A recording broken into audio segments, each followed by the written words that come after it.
At the moment, where's the win? I just don't see it. The attack on Iran 3.5 months ago, that was, under international law, a war crime, because it wasn't supported by the United Nations. There was no threat from Iran at the time. This makes what in the Nuremberg trials after World War II called the ultimate crime, because it is the crime which embraces all the other crimes. So the aggressive party here is Israel with regard to Iran. Iran has, of course, as it is entitled to do, responded.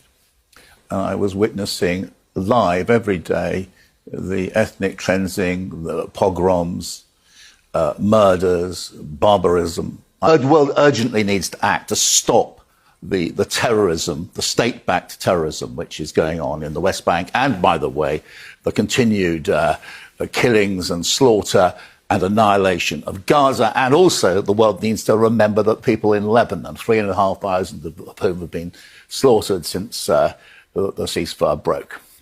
I think one important development is that I believe is the first time that Iran directly hit Israel as retaliation for Israel bombing Beirut.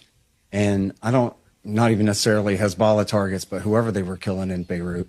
And I believe that's the first time the Iranians have gone ahead and intervened, in that way. They never have done that for the Palestinians, for example.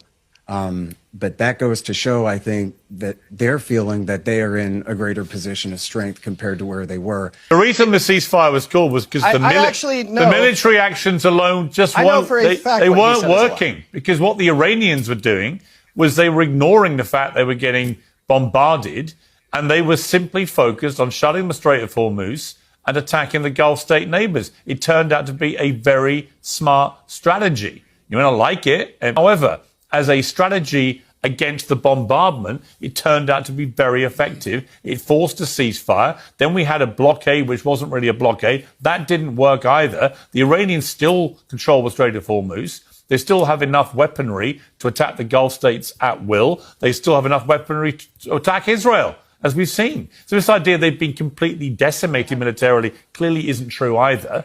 The supreme leader is in place. His father was killed, but he's there. The IRGC are still running the show, and there are no sign of popular uprisings. Nothing that Netanyahu in the White House Situation Room 3-4 weeks into this war, before the war started, nothing that he promised Trump has actually really happened.